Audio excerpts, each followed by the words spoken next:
Hi, and welcome to the last week of our series, Not So With You. And in this series, we've been looking at how our relationship with Jesus Christ is different than than the lives of the people who around us who don't have a relationship with Jesus Christ. So when Jesus was teaching his disciples, sometimes he would say, "Not so with you, not so with you." It's just saying that with you, and since you're following me, you're going to look different than the ways of the world around us. So this is the last week of that series. This one is going to be on leadership. So there's many misconceptions when it comes to leadership, many misconceptions. One of them is leadership is a title. So when we think of leadership, we think that you must have a title to be a leader. Either that title is a general, an admiral, a president, pastor, boss, team captain.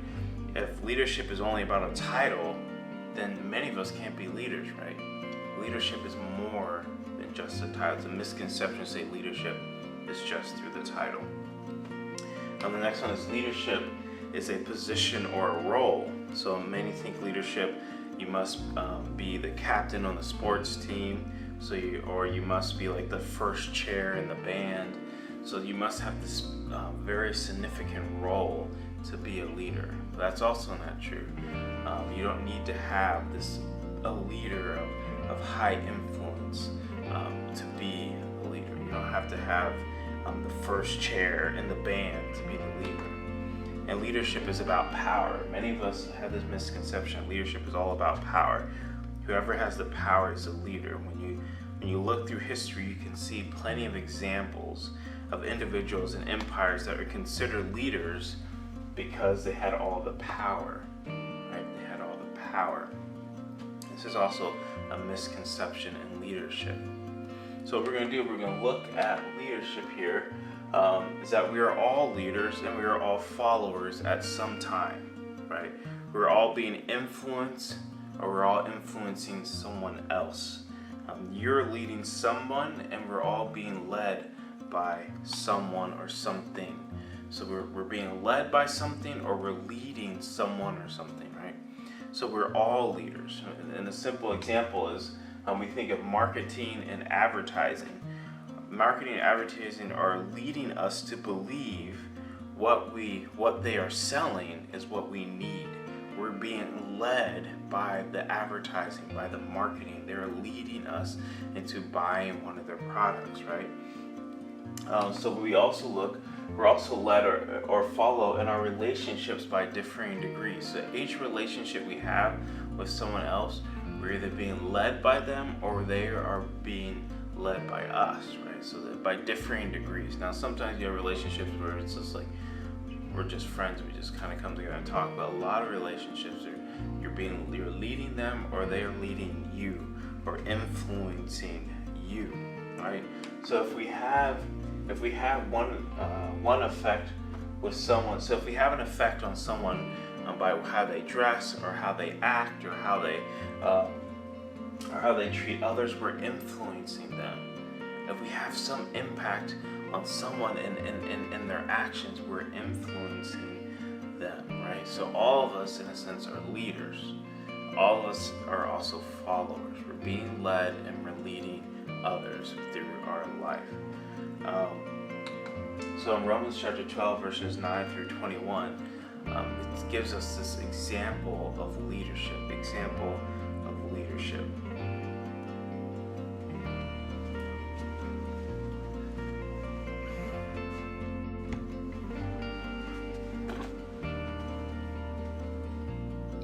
So we're talking about examples of leadership. And an example of leadership you see in Romans chapter 12, verses 9 through 21.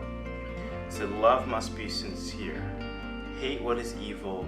Cling to what is good. Be devoted to one another in love. Honor one another above yourselves. Never be lacking in zeal, but keep your spiritual fervor, serving the Lord. Be joyful in hope, patient in affliction, and faithful in prayer. Share with the Lord's people who are in need. Practice hospitality. Bless those who persecute you, and bless and do not curse. Rejoice with those who rejoice. Mourn with those who mourn. Live in harmony with one another. Do not be proud, but be willing to associate with people of low position. Do not be conceited. Do not repay anyone evil for evil. Be careful to do what is right in the eyes of everyone. If it is possible, as far as it depends on you, live at peace with everyone. Do not take revenge, my friends, but leave room for God's wrath. For it is written, "It is mine to avenge, I will repay," says the Lord. On the contrary, if your enemy is hungry, feed him. If he is thirsty, give him something to drink. In doing this, you'll heap burning coals on his head. Do not be overcome with evil, but overcome evil with good. So this is a passage that can inform our leadership, inform how we influence other people. So we see it helps us to lead and also tells us who we should follow. So we look at Romans chapter 12 with influence. We do have the influence we do have on others. We should use our influence for good by these examples that we find in the verse. By being devoted to one another in love, by honoring others above ourselves, sharing with people in need, blessing instead of cursing, doing your best to do what's right, living at peace and harmony the best you can, and not getting revenge, but leaving justice up to God. Right? So Paul's description should also be the people who we allow to influence our lives. This should be the people who we allow to influence our lives. It should also be how we should seek to influence other people. And finally, here in this application, we are all influencers, right? We are all influencers. So what matters most is how we're influencing those around us. We need to ask the question, what are other people learning or doing because of my influence? And how are people learning from my influence, right? And who's influencing me? How am I being influenced, right?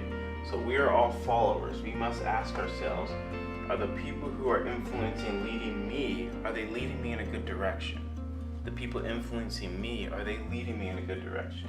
Is their influence helpful or harmful? Is their influence leading me further or closer to God, right? So we got to ask these questions when it comes to leadership, when it comes to being influenced either by someone else or something else. Is it leadership, their leadership, or their influence good on our lives? And are our lives good on how we lead other people around us?